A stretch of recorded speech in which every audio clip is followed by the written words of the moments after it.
Deus sempre enche o nosso coração de alegria, né? E o de Deus também.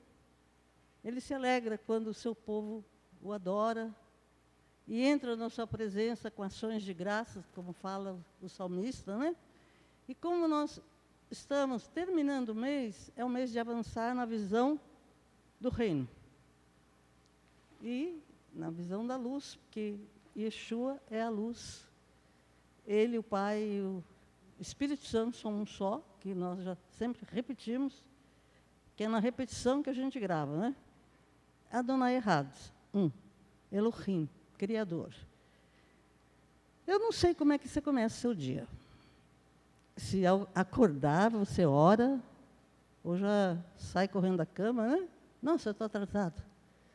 Eu não sei, mas pelo menos uma oraçãozinha dá para fazer, nem que seja daquela vapt-vupt, né? A gente precisa agradecer a Deus.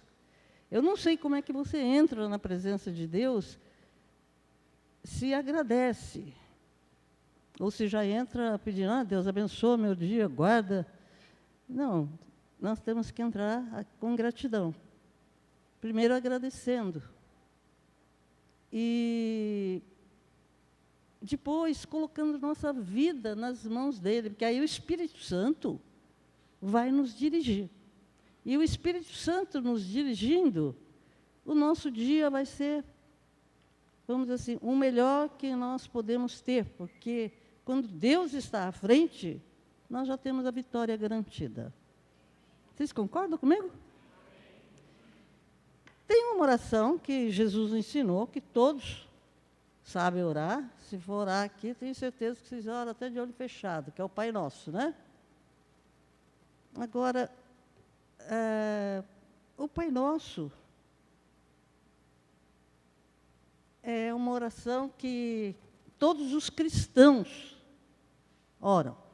E uma das vezes que eu fui a Jerusalém, nos levaram num local, na cidade de Jerusalém, que tem o Pai Nosso escrito assim, em azulejo, nas paredes, bem grande, em várias línguas. Aí dizem, como o guia judeu bem falou, que foi aqui que Jesus ensinou o Pai Nosso. Vocês acham que foi ali, naquele lugar, dentro de Jerusalém? É só você ler. Ele estava no Monte das Oliveiras, quando ele ensinou o Pai Nosso. Então, jamais poderia estar em dois lugares ao mesmo tempo, né? Mas fizeram aquilo lá, é bonito. Se algum dia, eu profetizo que todos que têm o coração em Israel ainda vão a Israel antes de Jesus voltar, né? A gente quer que volte logo, mas a gente sabe que só Deus sabe a hora. Então, esse passeio é só uma curiosidade, mas não é o lugar onde Jesus ensinou o Pai Nosso. É só ler as Escrituras que você não é enganado. Ali está toda a verdade, né? E agora, como é que você ora o Pai Nosso? Porque a pessoa fala tantas vezes que já fica mecânico. Você pensa que o Pai que a gente invoca, que é Pai de nosso Senhor Jesus Cristo, Yeshua HaMashiach, que Ele está sentado no seu sublime trono, os querubins, serafins, anjos, todos adorando, louvando, e Ele não sai do seu sublime trono. E vamos dizer assim, importantíssimo nós entendemos que nós estamos invocando a figura de um pai amoroso, tudo, mas tudo que existe, ele que criou, junto com Yeshua e o Espírito Santo. Então, é uma pessoa importantíssima. Como nós sabemos que, infelizmente, vamos dizer assim, o ataque do inimigo nas famílias para desvalorizar a figura do pai é tão grande, porque o pai é fundamental na família, porque ele é o sacerdote. E então nós vemos que é um ataque muito grande, a gente nem pensa que o Pai do Senhor Jesus é nosso Pai. Por quê? Porque Jesus morreu na cruz, nos lavou com seu sangue para nos tornar filhos. Então, é um privilégio. Quando você fala Pai Nosso, não é qualquer pai. O meu pai aqui na terra era maravilhoso. Uma pessoa que eu sempre falo, muito mansa, muito meiga, muito doce, e muito família, mas muito centrado na Bíblia depois que ele se converteu. Mas não é perfeito, não era um homem perfeito, mas o Pai que Yeshua nos deu é perfeito. Fala, Deus Pai é perfeito.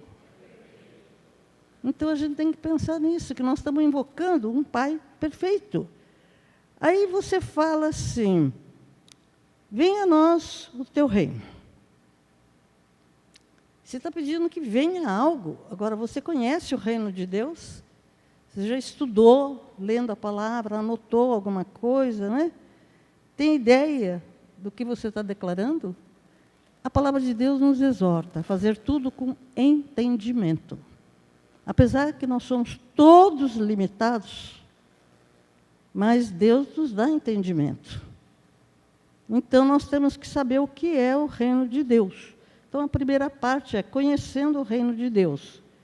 Para podermos avançar, necessitamos conhecer e viver na luz que é Yeshua.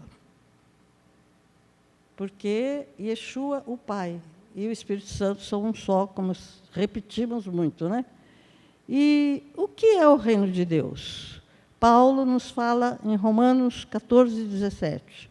Porque o reino de Deus não é comida nem bebida, mas justiça e paz e alegria no Espírito Santo. Por favor, repita que eu pedi que colocasse no telão: justiça, paz, alegria no Espírito Santo. Então, essas três coisas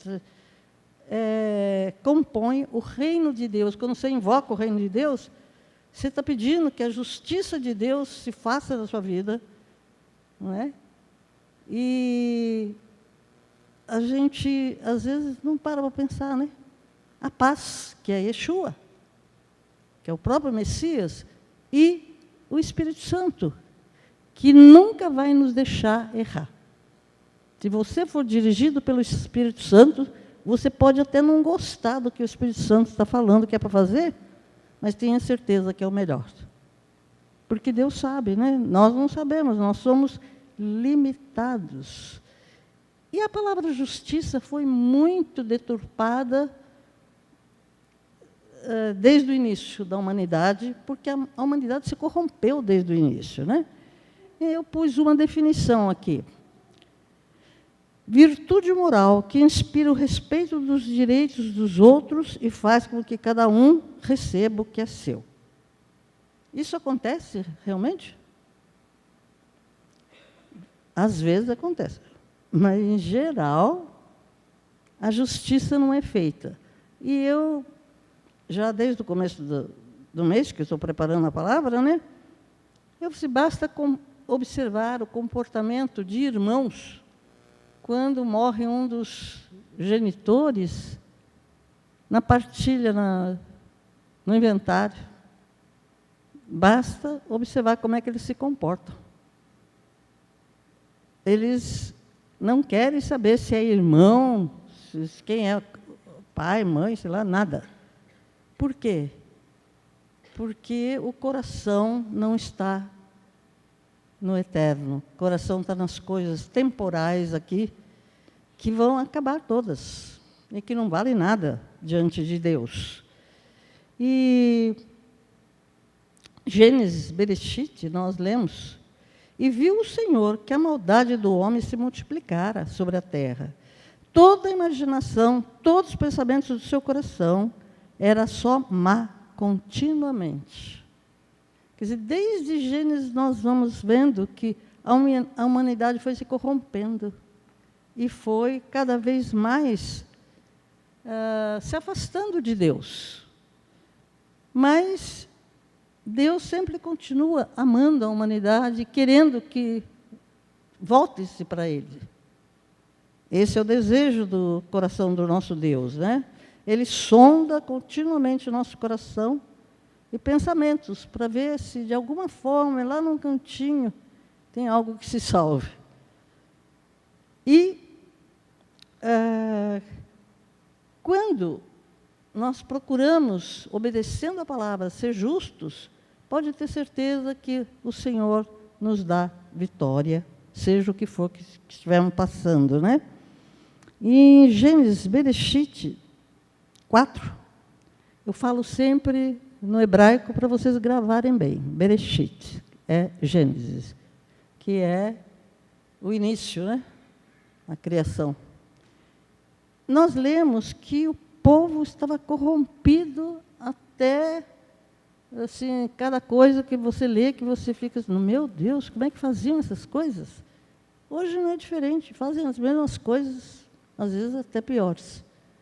E, no meio daquele povo tão corrompido, um homem se destacou, Enoque. E ele era filho de Caim. Caim foi o primeiro homicida citado nas Escrituras, né? Matou Abel. Então, não é porque o nosso pai físico fez coisas que não agradam a Deus, assim, que nós também precisamos fazer. O Enoque não seguiu o exemplo do pai dele. O Enoque buscava Deus no meio daquela geração corrupta. E Gênesis, Bereshit 5, 22a diz, e viveu Enoque com Deus. E no verso 24, e andou Enoque com Deus, e não se viu mais, porquanto Deus para si o tomou. Quer dizer, o Enoque sofria tanto de ver tanta coisa ruim, mas buscava Deus, buscou tanto que foi levado, foi trasladado, né? Vamos encontrar com ele no céu. Só eu que vou? Eu creio que todos aqui, filhos de Deus, vão também. Às vezes eu penso assim, poxa, vai ser interessante conversar com Enoque, que ele deve ter passado assim, momentos dificílimos, né? E a humanidade toda pode se corromper, mas nós, como filhos de Deus, não precisamos nos corromper e não devemos nos corromper, né? E em 2 Crônicas, Melachim Bet é 2, né? Porque tem 1 Crônicas, que é Aleph, e a 2 Crônicas é Bet, que é a segunda letra do alfabeto hebraico. Então fala, se o meu povo que se chama pelo meu nome, se humilhar, orar e buscar a minha face, e se converter dos seus maus caminhos, então eu ouvirei dos céus e perdoarei os seus pecados e sararei a sua terra.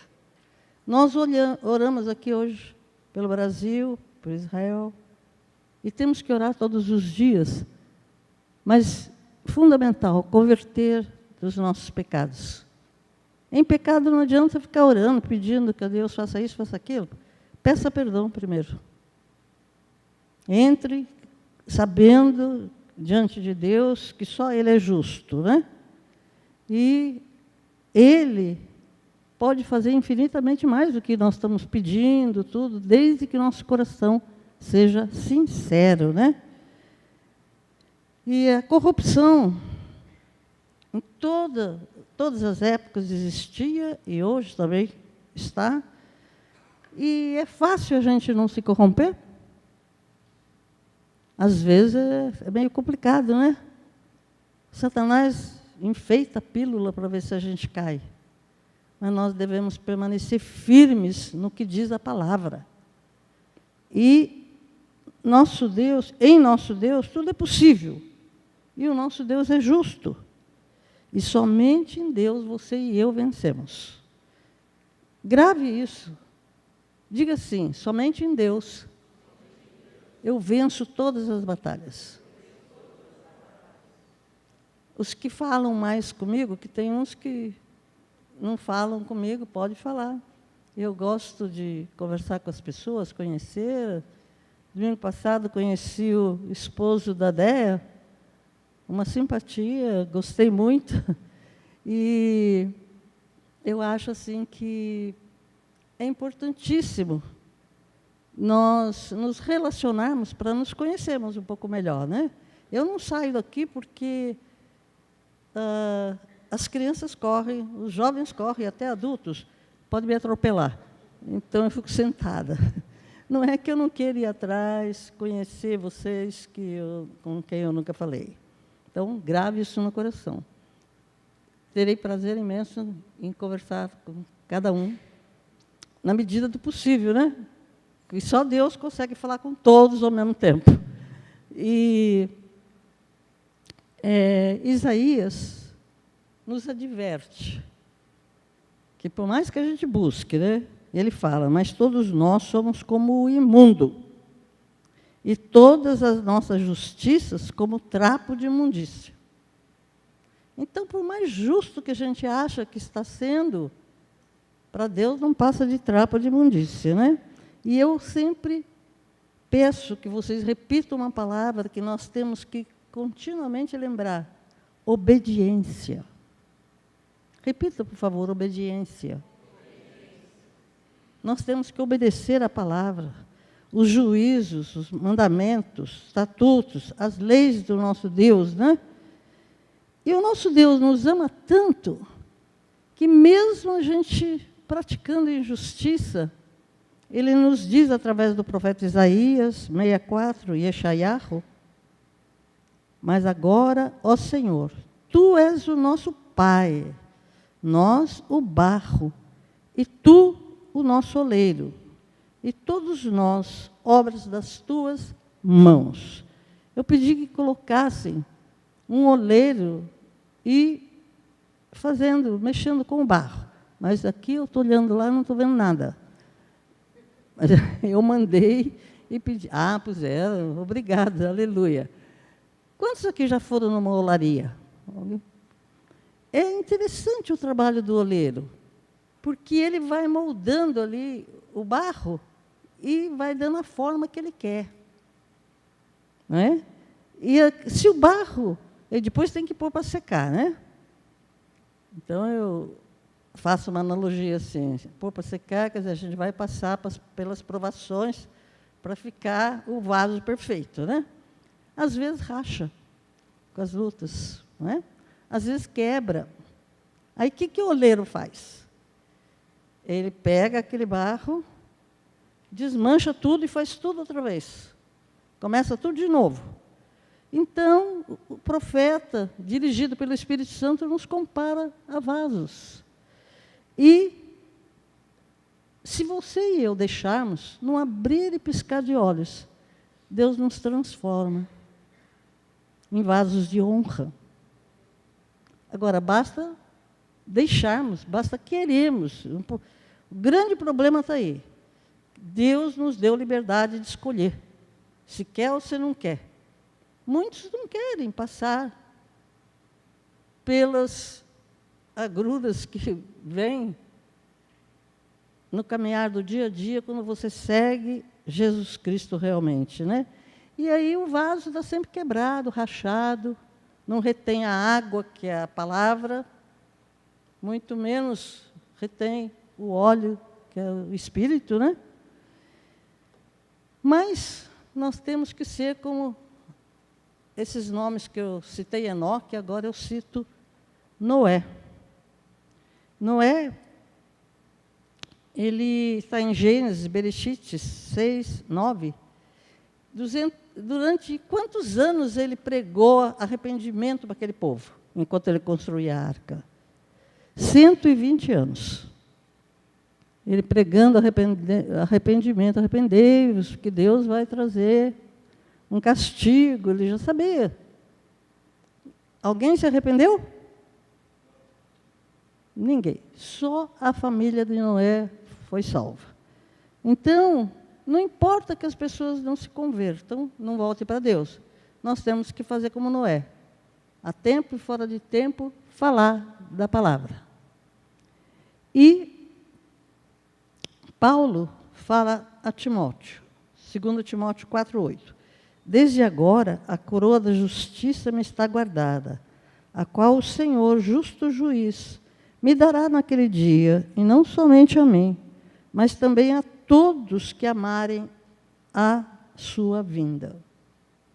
Você está esperando Jesus voltar? Eu estou desesperadamente esperando. Por mim, eu queria que ele voltasse hoje.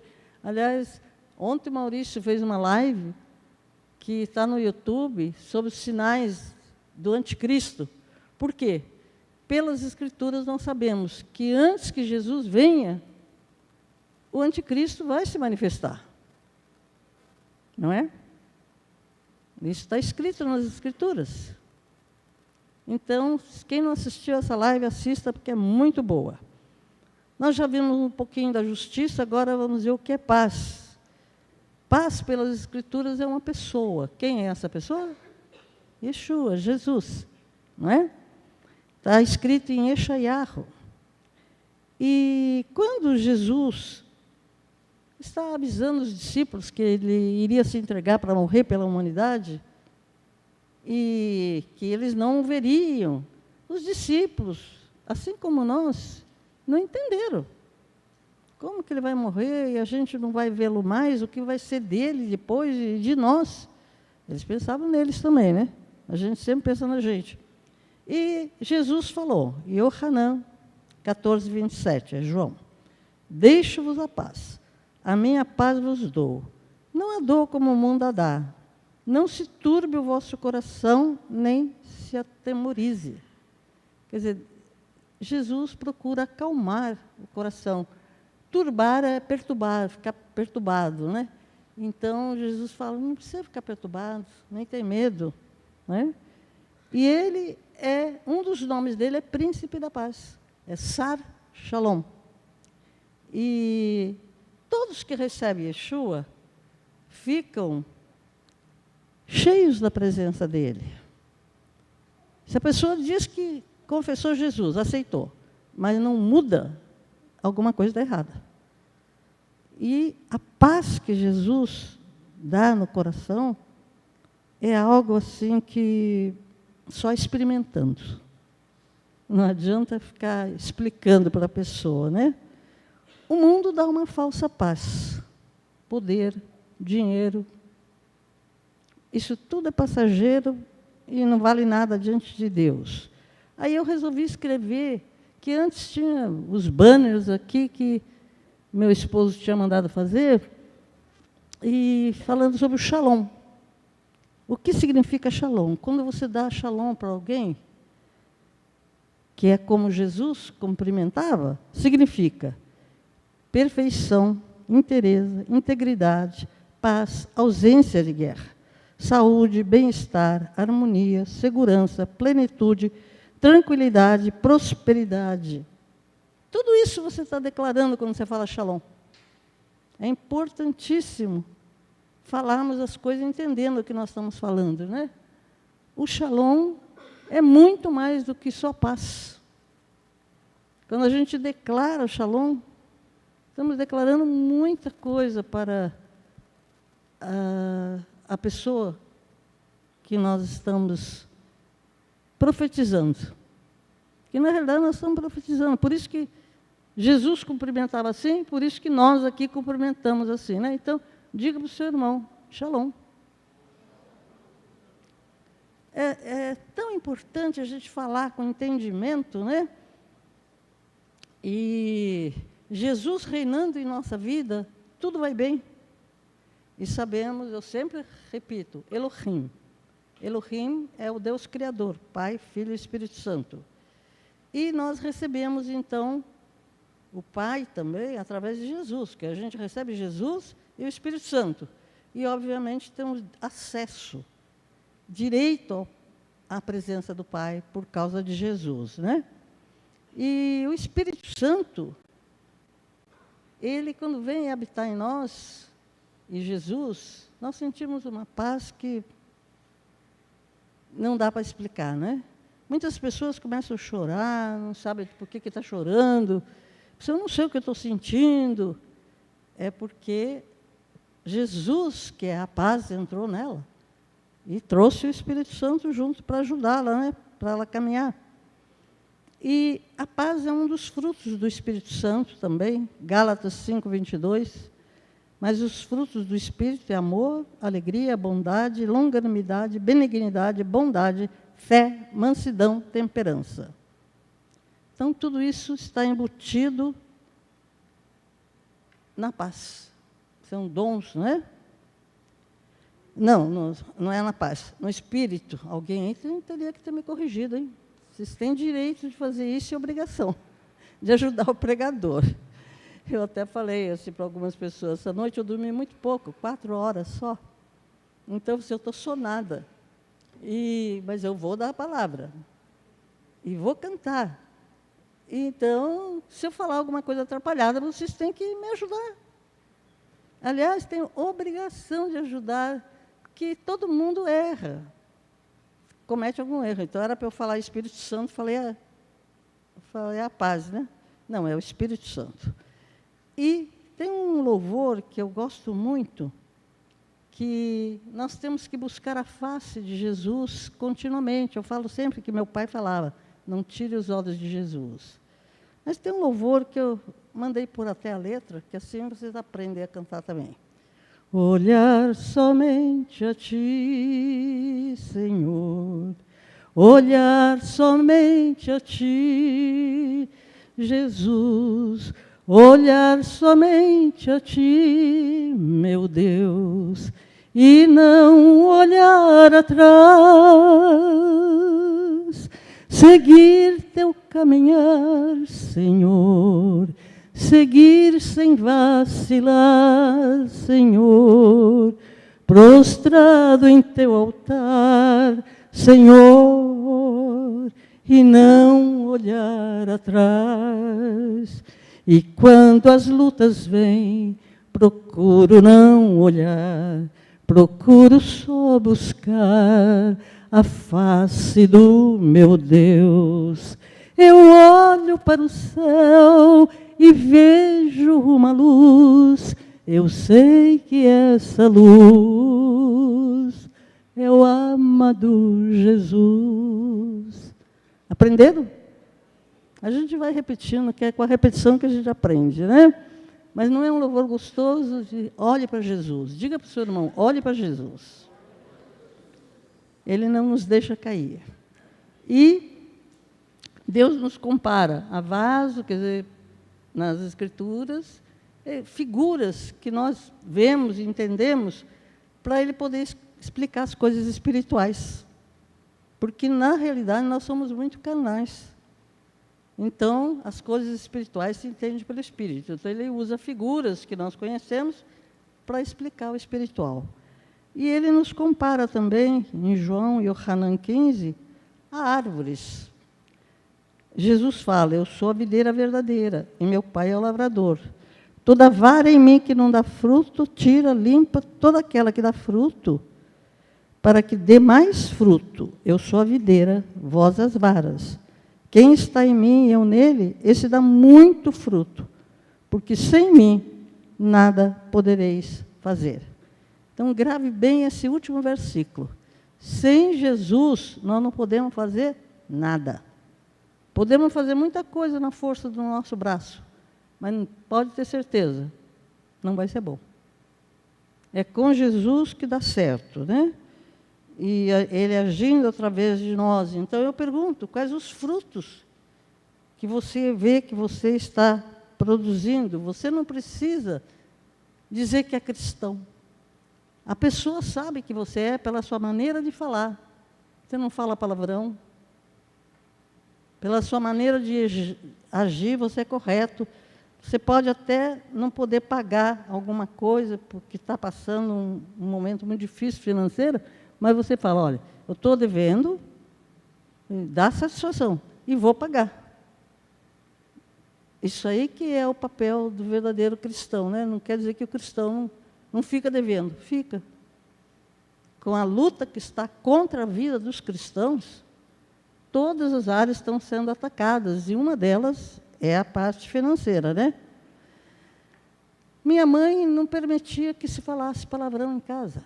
Então, eu cresci numa casa que ninguém falava palavrão, ninguém gritava, e era protestante, como eu sempre falo, né? Na minha época, não tinha negócio de crente, evangélico, era protestante. Então, nós éramos muito rejeitados pelos que, vamos dizer assim, não eram protestantes. Eu não vou falar o nome da denominação, que vocês conhecem. Mas eu não precisava falar nada. Primeiro que as minhas colegas me rejeitavam. Eu era amiga só das japonesas, como a Maria Dacha bem sabe, né? Porque elas também eram rejeitadas, porque elas seguiam o budismo. Então, também eram rejeitadas. E eram poucas, mas tinha bastante. A colônia japonesa em Pinda sempre foi grande. Mas que estava estudando na mesma época que eu, não eram tantas assim. Então, quando eu fiz a faculdade, a primeira faculdade que eu fiz foi no começo da década de 60, era em Taubaté, a gente tinha que pegar ônibus para ir para lá. Então, eu só andava com a Masako Honda, que era uma colega de classe que nós falávamos a mesma língua. Nenhuma falava palavrão, a gente queria estudar. Nós estávamos ali para estudar.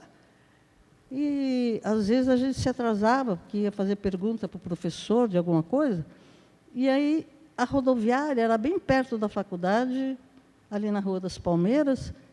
Naquela época, as rodoviárias eram uma garagem, e não muito grande. Então, quando nós chegávamos, eu e a Masako, tinha um grupinho, que era de Pinda também, e estavam rindo, fumando, sei lá o que estavam falando, mas quando elas olhavam e me viam, elas diziam, vamos parar, chegou a chata. Porque perto de mim elas não falavam nome feio. Eu nunca precisei dizer para elas não falar nome feio perto de mim. Mas elas não falavam. Porque a luz resplandece sobre as trevas. Se você chega num lugar, todo mundo continua falando palavrão e não está nem aí com sua presença, veja como é que está a sua luz. Se tem bastante óleo, porque nós não podemos, não precisamos ficar falando o que precisa fazer, o que não precisa fazer. A presença de Cristo em nós faz diferença. Outra coisa, a unção que nosso Jesus nos dá, ela passa. Quando a gente dá um abraço numa pessoa. E eu tive uma cozinheira, Rose, antes, bem, há bastante tempo atrás. Ela não se cuidava. Tinha muitos filhos. Ela tinha 40 e poucos anos e morreu de tanto não se cuidar. Ela trabalhava pouco, porque ela estava sempre doente, sempre tendo que levar para o hospital. E um dia a filha dela veio buscá-la para levar para o hospital, tudo, que eu já estava cansada com aquela lenga-lenga de vai para o hospital, não sei o quê. Mas levaria se a filha não tivesse vindo. Era a filha mais velha. E ela cuidava. Ela já era casada, tinha 2 filhos e cuidava dos 5 irmãos. Então, eu olhei para ela, vi nos olhos dela, assim, tanta tristeza, algo tão ruim assim, de angústia, né? Aí a Rose me apresentou a filha, aliás, ela era uma moça bonita. Aí eu dei um abraço nela, para falar que eu tinha prazer em conhecê-la. Ela não queria largar o abraço mais, não queria desabraçar. Aí eu falei para ela que estava tudo bem. Ela falou assim, não, eu estava péssima. Quando a senhora me abraçou, passou algo tão bom para mim, toda a angústia que eu estava sentindo saiu, estou me sentindo bem. Eu falei, não sou eu, é Jesus. Aí comecei a falar da salvação para ela. Você pode ter isso todo dia. Então, o que está em nós, e é de Deus, não é nosso. E toda a glória, toda a honra é só do nosso Deus. É isso que nós temos que ficar sempre atentos, né? E alegria no Espírito Santo é a terceira coisa que nós estamos vendo, né? E Jesus continua orientando os discípulos, porque eles estavam tristes, inseguros. E em Ioanã 16:22, Jesus fala: assim também vós agora, na verdade, tendes tristeza, mas outra vez vos verei, e o coração de vocês, o vosso coração se alegrará, e a vossa alegria ninguém vô-la tirará. Jesus estava explicando que ele ia morrer, mas ia ressuscitar. E ainda ia estar um tempo com eles. Depois iria subir, mas deixaria o Espírito Santo.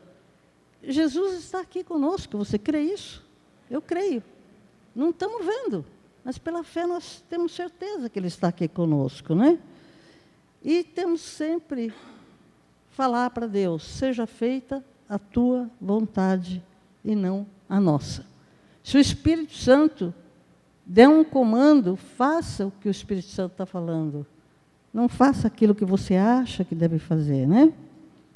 Se nós declararmos realmente de coração que seja feita a vontade do nosso Deus e não a nossa, paz e alegria estarão em nós. Mas se nós não fizermos isso, e resolvemos fazer do nosso jeito, ou então faz tudo reclamando. Você já viu aquelas pessoas que reclamam? Existem pessoas assim. Não, aqui ninguém reclama. Todo mundo aqui agradece, né? E em Deuteronômio, Devarim 28, fala: porquanto não haverá servido ao Senhor teu Deus com alegria e vontade de coração, pela abundância de tudo. Para quem que Deus está falando, né, nesse texto?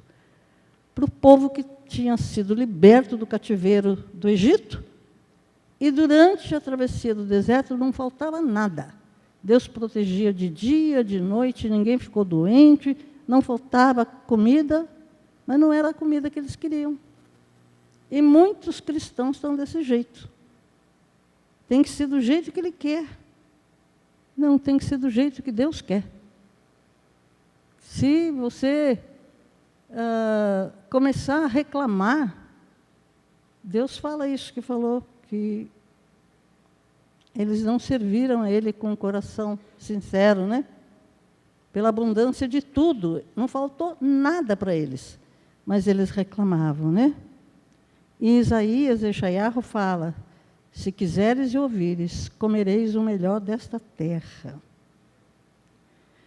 Então, o Espírito Santo vai sempre orientar se você quiser ouvir. Peça que Deus te dê ouvidos para ouvir a voz dEle e coração para obedecer. Senão não vai funcionar. E nós temos muitos motivos para agradecer. Eu comecei falando sobre gratidão, que eu não sei se você agradece logo de manhã, né? Então, nós já estamos na conclusão. E aí eu coloquei alguns motivos, mas se ficarmos agradecendo, nem amanhã cedo acabamos de agradecer tudo que Deus faz por nós, que nós nem vemos. Quantos livramentos Deus tem dado. Quanta coisa Deus tem nos livrado e nós nem enxergamos. Só no céu, que acho que quando formos ler a nossa história lá, é que nós vamos saber, né? Então, eu gostaria, porque nós vamos tomar a ceia, vamos renovar nossa aliança com o Senhor Jesus, né? Então, eu gostaria que todos que querem agradecer a Deus, ficassem em pé e comecem a agradecer. Eu pus em ordem. Daqui lá não consigo ver se pôs direitinho. Agradecimento, eu fui pondo assim. Começa assim, que é meio longo. Você tem vontade de agradecer a Deus? Que esse é um dia muito importante para agradecer. Então, vamos declarar: agradeço porque o meu nome está escrito no livro da vida. Vamos começar outra vez, que nem tudo começou. Agradeço porque meu nome está escrito no livro da vida. Agradeço o ar que respiro. Agradeço por ter onde morar. Agradeço pela minha família que o Senhor me deu. Agradeço pelo alimento diário. Agradeço pela água que mata a minha sede física. Agradeço pela tua palavra, que é água espiritual. Amém. Você pode continuar agradecendo muito mais coisas que só Deus sabe e você, né? E eu peço que os ministros, acho que vai ter um louvor que eu pedi, que nós vamos, de agradecimento, que acho que faz um tempo que a gente não canta, né? Mas, se você entrar diante de Deus, com gratidão, buscando fazer a vontade dEle, você vai avançar no reino, na visão do reino, e comer o melhor da terra. Que Deus os abençoe, cada um. Agora vamos louvar, temos um novo adorador aqui.